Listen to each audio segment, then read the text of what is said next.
Hari Om. This is an English translation of an online satsang given to us by our Guruji Swami Nispruh Spandan on the 6th of March 2025. Swamiji began the satsang by answering a question from multiple meditators. Swamiji, when we started doing our spiritual practice after receiving initiation, we used to enjoy it. However, after taking a break for 6 to 12 months, or even longer, and then resuming, the spiritual practice makes us uncomfortable, sometimes triggering sudden bursts of anxiety. Why does this happen?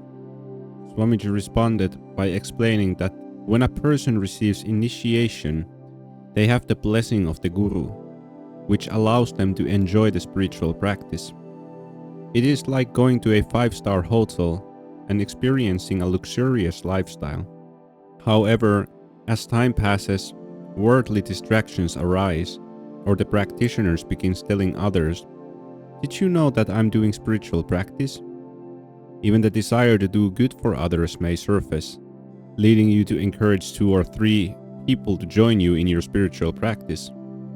What happens here is that people start asking you questions like, "How did you benefit?" or "What good happened to you?" Their karma then becomes intertwined with your karma cycle. Swamiji takes us through an episode in the Ramayana, where Manthara and Kaikeyi are talking. Just one person, Manthara, was enough to poison Kaikeyi's mind by creating a scenario of everything bad will happen to you and your son. In the same way, just one person is enough to create doubt in your mind about your spiritual practice.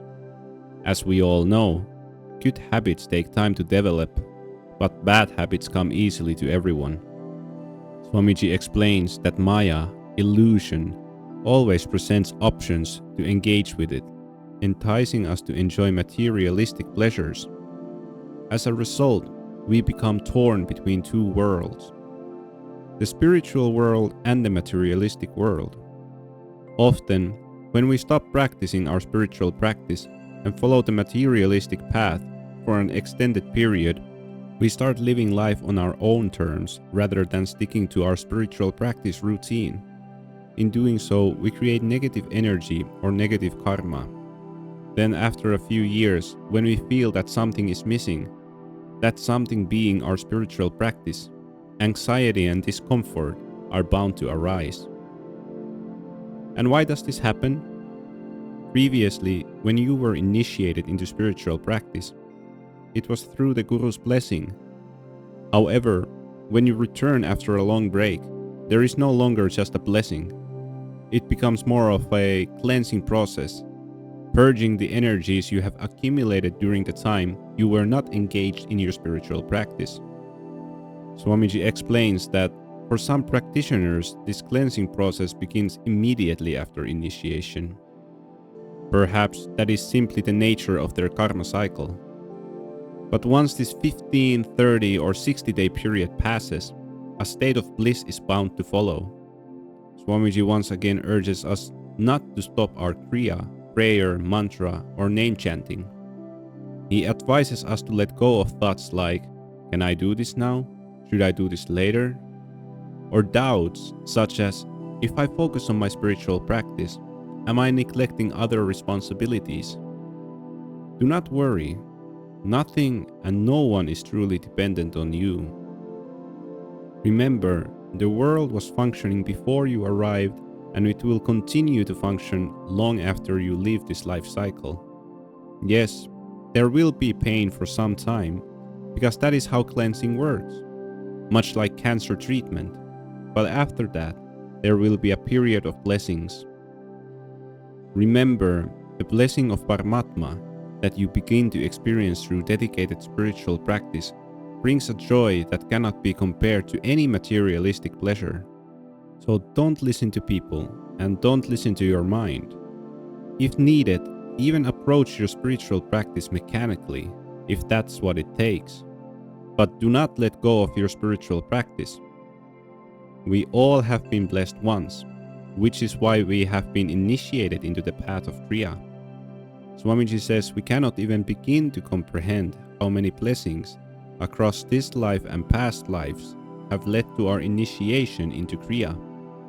So do not waste this opportunity, because if it is lost, who knows how many cycles of life it will take before we can resume our journey from where we have left off in this lifetime. Hold this awareness and stay committed to your spiritual practice. What have you not already experienced? Many of us are 35, 40, or even 45 years old. We have experienced fame, wealth, family, and a home. What else remains? Remember, all material possessions follow the law of diminishing returns. After a certain point, you no longer derive the same joy from your house, your car, or your money. Over time, the excitement fades. Swamiji hopes we understand this and remain steadfast in our spiritual practice, because if we don't, only God knows what kinds of downfalls await us in future cycles of life. And please do not allow yourself to be torn between two worlds, spiritual and the materialistic, only to find yourself dissatisfied with both. Hari Om. You can now receive the Nispruhyogkriyayog teachings in the language of your choice. We deliver Swamiji's Satsang in Hindi, English, and Finnish. The links to the Nispruhyogkriyayog English, Hindi, and Finnish YouTube channels are linked in the description box below. If you'd like to be initiated into Kriya Yoga, you can contact us on our official email ID nispruhyogkriyayog@gmail.com. This is the Nispruhyog Kriya Yoga team. Jai Guru, Hari Om.